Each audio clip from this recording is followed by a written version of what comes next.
Hello, my name is Ariel Lynch, and thank you for joining today for an insightful webinar where we will explore three of Excel's most powerful features: macros, VLOOKUP, and pivot tables. Excel is an essential tool in our profession, and mastering these key features can significantly boost your efficiency.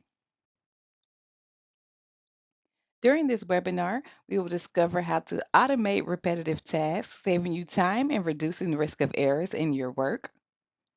You will learn how to efficiently search and retrieve data from large data sets, making data analysis faster and more accurate.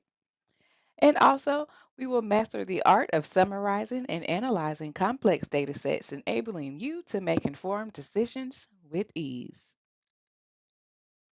First up, let's talk macros. A macro is a sequence of instructions that automate repetitive tasks in Excel. The benefits of using a macro will save you time, reduces the chances of errors, and allows you to standardize processes. Today, we will use a macro to assist with auto formatting our customer statements. The developer tab is not visible by default but can be added to the ribbon. To enable it, go to File, Options, then Customize Ribbon, and check the developer box. One of my favorite features in Excel is using macros. Oh my gosh, once I discovered how to use macros, I've never not used it. I love it because it makes formatting your customer statements quick and easy, and it also reduces errors because once you record that macro, it's saved until you delete it. So that way you never have to remember which customer do I add this special column or which customer do I leave this column.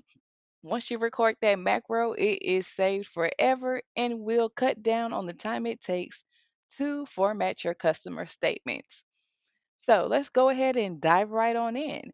I've already downloaded a fresh statement from SSRS, as you can see. So we're going to get started with the recording. So from the Home tab, you'll navigate to the right to your View tab. From the View tab, drop down a little bit and scroll all the way to the end until you see macros. Here you want to click this drop down arrow. Once you click the arrow, you have a couple of options here, and we're going to select Record Macro. From here, we get a nice little pop-up that's asking for a little detail. So they want to know, what do we want to call this? I normally will name my macros after the customer's build to code for the statement that I'm working on. That way, in the future, when I'm working on their next statement, I know exactly how to find it, especially for customers that have a little bit of more requirements where you might have to add maybe an additional two or three columns at the end of the statement. It's always best to just go ahead and name it after that customer so you know how to locate it. Next, they're asking, do we want to create a shortcut key? So this means once you select a key, you can hold down control in that key and it will automatically do your formatting. I normally skip this because I have created a macro for every statement that I work on, and there's just not enough keys on the keyboard, and who has time to remember all of that? So I generally will skip that. If you do want to use the shortcut key, please keep in mind that you need to use a letter that is not already an Excel shortcut, meaning you don't want to use Control C because that's copy, or Control P because that's for print. And that means when you click on your shortcut key, it won't work. So that's why I normally just skip it because I just don't want to keep up with all of those keys. And you can still save your macro without having a shortcut key. Next, they want to know, where do we want to store this? If personal macro workbook is not selected, just click your drop down arrow and choose it from the list here. By saving it here on your personal workbook, that means you'll always have access to it no matter what Excel sheets you open up, whether new, old, from SSRS, from Lockstep. You'll have access to all of your macros. So just make sure you're always saving it on your personal workbook. And then last, it gives you an opportunity to leave a description. So this is where you can give yourself a little bit more notes if needed about the macro that you created. Maybe you named it, um, maybe you have multiple customers with the same name and their statements are formatted differently. So you can leave yourself like a little cheat sheet note here in your description. But for now, I'm just going to leave that blank. So once you have all your information completed, select OK. Once you select OK, Excel is now recording every keystroke and mouse click that you make. So make sure you're only making changes that you want to see on your statement. So we're going to go ahead and get started, and we're just start from left to right and remove all the columns that we don't need on this customer statement. So that means I'm removing their name, address, collector code, credit limit, and location because this customer doesn't need that. So I'm just selecting all of those columns and deleting.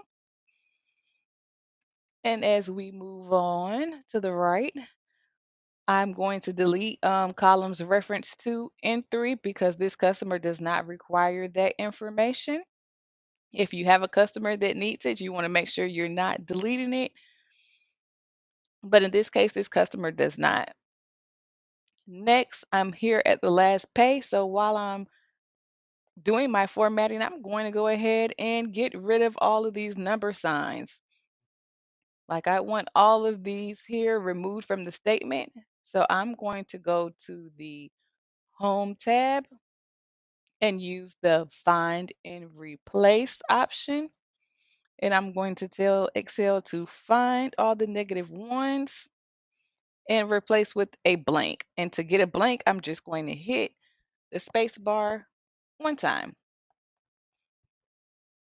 Once you're done, click Replace All, hit OK, and now we can close. And you can see now in our last pay column, all of those number signs are gone. We got a nice clean column here for last pay. So next, I'm going to start with changing our headers. So first one, 0 to 30, 31 to 60, 61 to 90, and then over 90. After that, I'm going to scroll over and add in some additional columns because I want a status column, a column for AR notes, and a column for the customer's notes. So we added those in, get those labeled.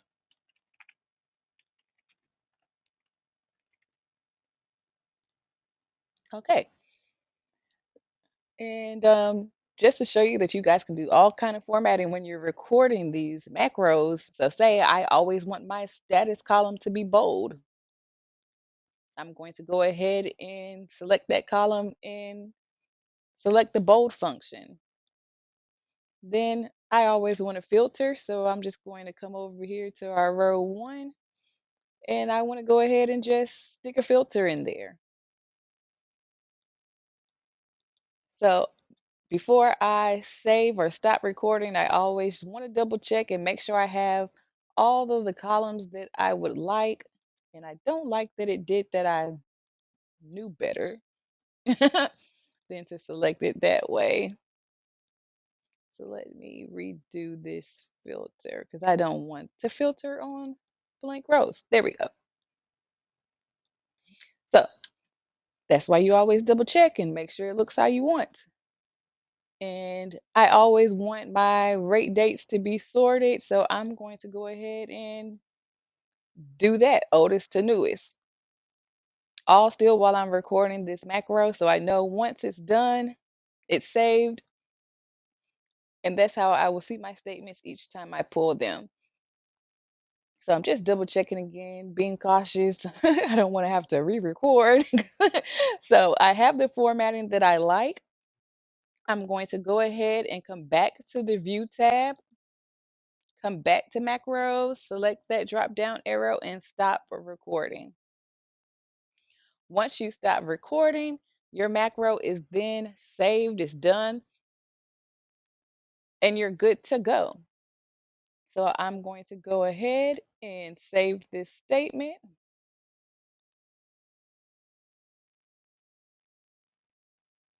and we're all set.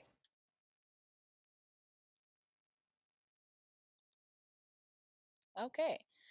So we have our macro saved, and I know you're probably thinking, so are we going to be able to see if it actually works? So, of course, I'm going to show you that it actually works and how cool and easy and fast it is. So, don't blink because you just might miss it. So I've downloaded a fresh statement. As you can see, there's no formatting here. No keystrokes have been made. I'm not pulling a magic trick where I'm going to pull up a new one and then click over and show you the old one. This is a fresh statement straight from SSRS. As you can see, nothing has been removed or edited. So we are pulling our statement. We don't want to take the time to do the formatting. So what do? We're going to come back to our View tab. Come back to macros, click that arrow, and instead of record, we want to click view. View will show you a list of all the macros you can work with. So once you click view macros, we'll see the one that we saved earlier. There's the name here. Select the one that you need and then select run. Don't blink because you might miss it. Here we go. 1, 2, 3. Run macro. And boom.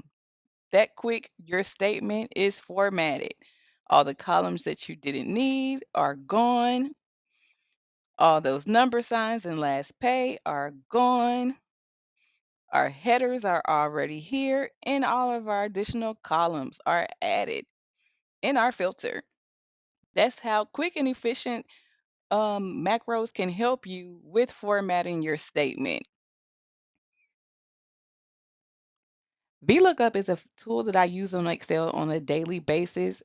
It is a function that searches for a value in a column of a table and returns a value in the same row from a specified column. The benefits of using VLOOKUP is that it quickly links data from another sheet, saving time and reducing human error compared to a manual search, copy, and paste. Today, we will use VLOOKUP to import notes from a previous statement onto a new statement before we send it to the customer. The lookup function consists of four required arguments in the following order. First, lookup value. This is the value you are searching for in the first column of the table. It can be a value, a text string, or a cell reference. Next is the table array. This is the range of cells that contains the table you are searching. After you complete your table array, you will need to enter your column index number. This is the column number in the table, which is from your table array, from which you want to retrieve the value or the data. And last is our range lookup. Our range lookup specifies whether to search for an exact or an approximate match. We always want to search for an approximate match, so in our range lookup, we would always enter false in this field. Now that we understand what our key concepts are, let's check out a live example of doing a VLOOKUP. So stay tuned, there's more to come. VLOOKUP is the perfect tool to use when you need to transfer old notes to a new statement, especially when you're working on an account of this size where there is a lot of prose build and you have a lot of notes. So what we are going to do today is take all the data that we have from K through O from this old statement and import it to our new statement by using VLOOKUP. So first we're going to start with column K because that's the first column on this statement that needs information. So we're going to click in this first blank row under column K. We're going to go to our home key. Once you're on the home ribbon, you want to select formulas. From formulas, we're going to go to look up and reference, and then scroll all the way down and select VLOOKUP. So now we need to fill in our function argument. So our lookup value will be the pro numbers from our new statement. So that is the information we want to look up our date requested by the pro number because we want the dates to match our pros. So any information we're importing, we want to look up based off of the pro numbers. So we're going to click the first pro number under column B. Next, it's asking us what table will Excel be getting that information from. So we are going to use the old statement. So that will be our table array for this argument. And since our lookup value is the pro number, we want to start first by selecting the pro number. The pro number needs to be included in the table array. And we also need to include the columns we want the information from. So we know we want to import column K for date requested all the way over to column O, which is our carrier pay notes. And we want to select every row on this statement. So we have now selected this entire statement for our table array. Next, it's asking the column index number. What column is the information on in this table that we selected? So we see it's column K, but we just can't type K because why? It's asking for a number. So we have to give the number of this column. So our table started at B because remember, we didn't select location, so we don't start our count here. We want to start our count from where we started our table array, and that was from column B. So we'll start from 1, 2, 3, 4, 5, 6, 7, 8, 9, 10. Column K is index number 10. So we'll enter 10 here. Next, our range lookup will be false because we want an exact match. We want exactly what's in this table to be imported to our new statement. Once our argument is complete, we can hit OK. And now we can see all of our information is here. We have our date requested from our old statement onto our new statement. So now that we already have our VLOOKUP formula under column K, we can copy this formula and then paste it under column L through O. So instead of having to go back up to formulas and look up and reference and clicking VLOOKUP and typing in that argument again and dragging the table, selecting our index number, we could just use this same formula because when we did it the first time, we included all the columns in our table array that we needed. So we could skip that step and just simply paste that formula under column L. But we just have to remember that column L is not index number 10. It will be 11. So we just have to come into our argument and change that column number to 11. So now it reflects column L from our previous statement, as you can see, which is our contacts. So we're just going to continue on and do that for the rest of the columns. And remember to make sure you're changing your index number as you go on. So just a quick and easy way without having to go through and selecting that table array each time because we clicked it the first time. So now we can see we have all of our notes from our previous statement. So if we come back and we look up this pro from our original statement, we can see that we have those notes here.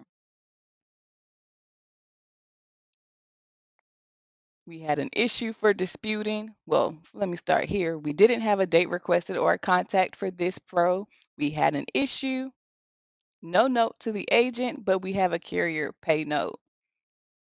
And if we come back to our new statement, we can see the same thing. We have our same issue and we have our carrier pay note. So before we want to start making any changes or send this to the customer, excuse me, before we make any changes or send this to the customer, we want to go ahead and remove this formula out of these cells. Because once you VLOOK up something, it's linked to your source. So if there are any changes to that previous statement, it will reflect here. And we don't want any issues like that. We don't want the customer to come through and type in one of these boxes and do something weird and the formula or your note disappears. So we're going to select columns K through O and copy this. And then we're going to right click and paste values only. So now when we click into these cells, we have removed that VLOOKUP formula. So now it's no longer linked to that old statement, and we don't have to worry about our notes disappearing or making any weird errors, because now we just have our raw data in those cells and not that formula anymore. So now we can go through and try to manipulate some of these things you see here, because I bet you're probably wondering, what are you going to do about that date there? That date doesn't exist, and why are those zeros there? So, good question.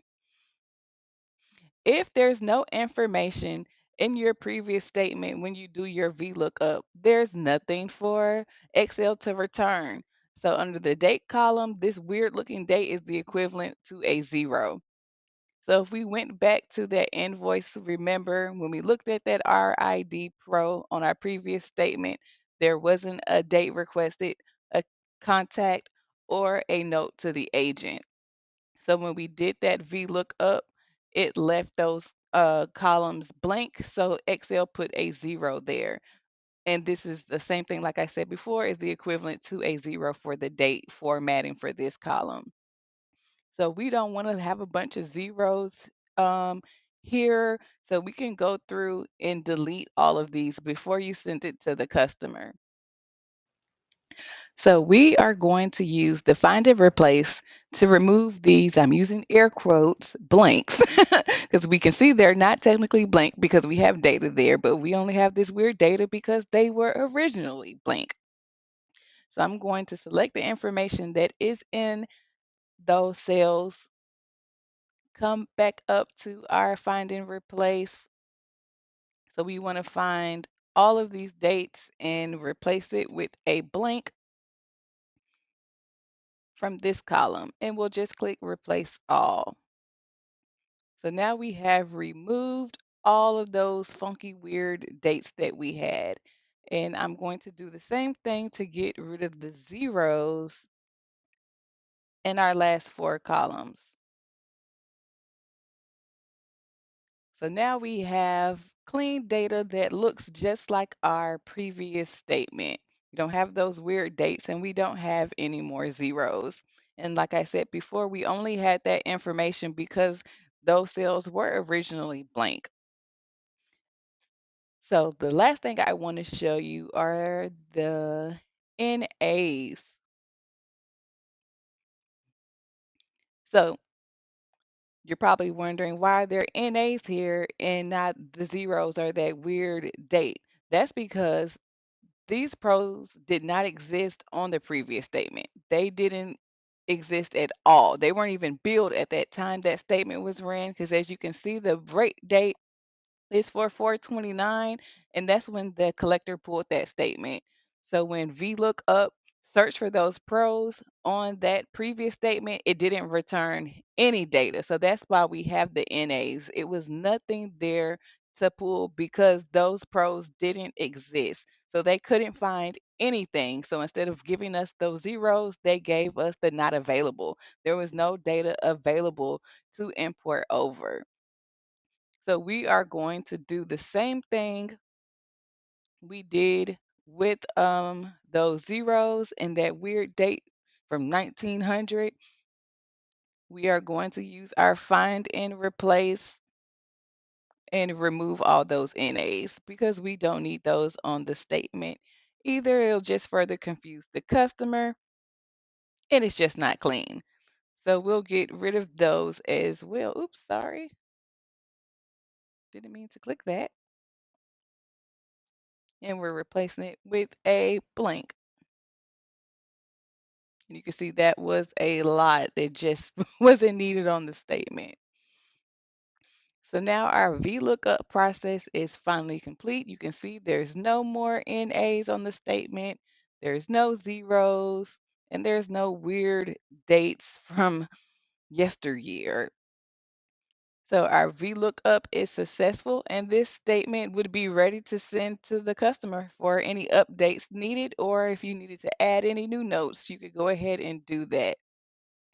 So just always make sure you're cleaning up your statement before you're sending it when you're using the VLOOKUP, because you don't want those zeros, you don't want those funky dates if you are importing dates over, and you definitely don't want a bunch of those NAs on your statement.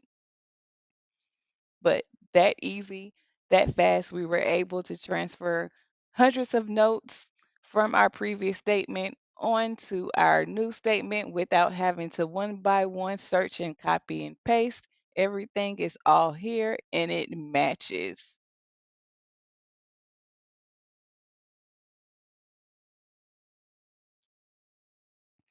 Pivot tables are not something that most collectors will use on a day-to-day basis. For the most part, I've worked here for some time now, and I've never had a customer request a pivot table, but that does not mean that you should not know how to do one. A pivot table is a data processing tool that summarizes large data sets into a concise table. The benefits of using a pivot table is it allows for quick data analysis. Today, we will use a pivot table to analyze a collector's aging. What we're hoping to see with this pivot table is to find which accounts may need more attention and which accounts we can try to just put to the wayside because they're in good standing.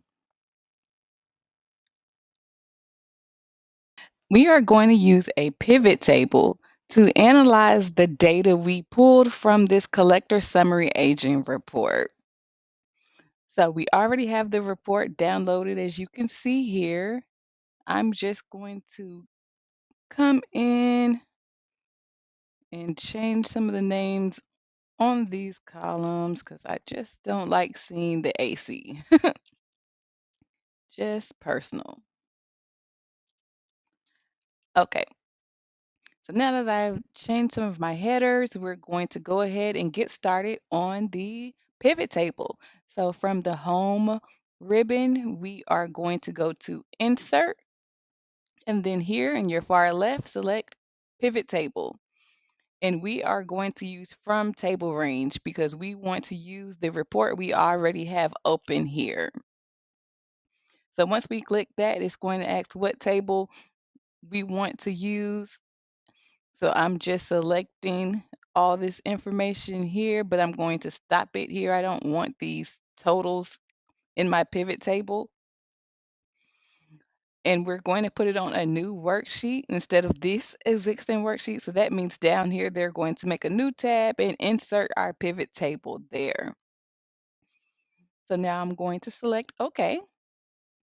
And now we can get started on building our pivot table. So the first thing I want to do before I start dragging and dropping um, some of my fields in these, some of my categories in these fields below, I want to go ahead and take off these buttons. Later, if I feel the need to expand or collapse any columns or rows, you can come back and activate it, but at this time, it's not necessary. So I want to go ahead and get rid of it. So we're going to start building our fields for our pivot table. So for my first row, I want to use the build to ID. I want to see all of the customers' names, of course. After that, I do want to see how many, well, not how many, but I want to see the dollar value of the invoices that are 61 to 90 days. And I also want to see a value of everything over 90 so I can also compare that to the balance due. So now that I have built these rows, I want to come click on my first row here where it says row labels. I want to go to the pivot table options and I want to activate the classic view. I want to see that way because to me, it just presents the information and a clearer view, and it's easy to understand. So we're going to select display and then turn on the classic pivot table. So once we do that, now you can see we have a clear view of all of those items that we dropped in that we saw from earlier. So from here, I'm going to select these different columns, and I want to hide the subtotals because we already have our major totals from that report that we pulled from SSRS, so we don't need subtotals for these categories. It just creates too much information that we don't need. So now that we can see our pivot table that we built, we have our customer bill to codes here. We have the total balance due on their account. We can see what is over 90 and we see how much is 61 to 90. So now with this information, we can try to analyze the data a little bit more. So maybe I want to see the total amount that's over 60 days so I can compare that to the balance due. So we can come to our pivot table analyze tab and then come right down to field items and sets. And we want to add a calculated field. I'm going to name this field, let's see, total over 60. And then I'm going to build a formula. I want this to equal our 61 to 90 plus our over 90. So now here we can see a total for everything that is over 60. So what we did was create a column that added both of these together in our pivot table. And then we get a whole total here at the bottom that's over 60 days old. And then say maybe you want to take it a little further. Maybe you want to know what that percent is of the balance due. So we can come right back up to our field items and sets, hit calculated field, and we can say percent of balance. See if I can spell. And we want it to be our total over 60 divided by our balance due. And see, now we have a percent of that, but we just have to change our formatting. So here we have a percent of how much of this is overdue on our pivot table. So that's what a pivot table allows you to do is to be able to analyze your data a little bit better. And it also has so many functions that it'll just do automatically for you. Whereas if we could have done this with our regular report, but we would have to cut and paste and remove a bunch of things, add a column here, put in our formulas. And this was just a quick and easy way for it to be done. We're also able to customize these names here in our pivot table.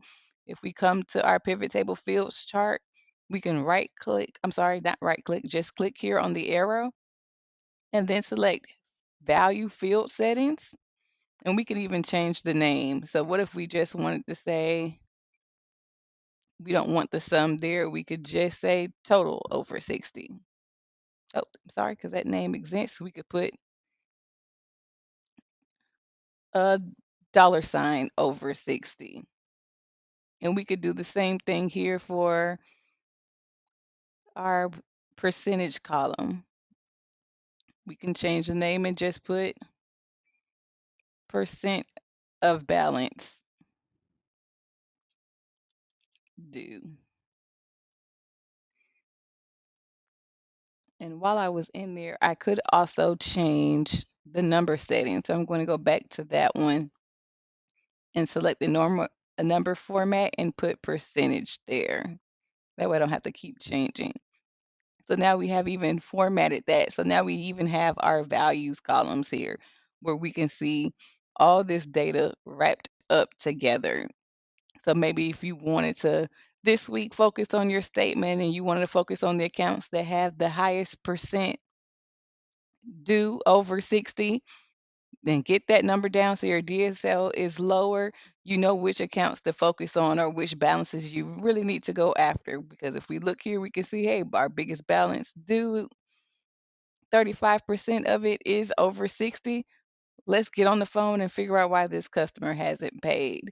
Or you're over here and you can see there's zero, which this collector has a lot of zero. So you can know maybe this week I don't really have to focus on this customer because they don't have anything over 60 days. And it gives you more time to focus on these customers with these larger balances that are over 60 days old.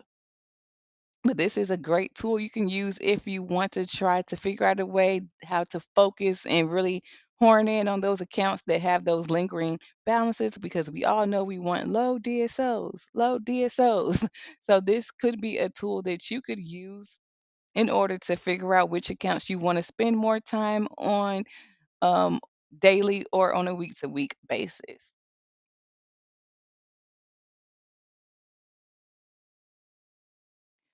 Mastering VLOOKUP, macros, and pivot tables will significantly enhance productivity by automating tasks and simplifying data analysis. Excel offers a wealth of features. Continuous learning and practice are key to maximizing its potential.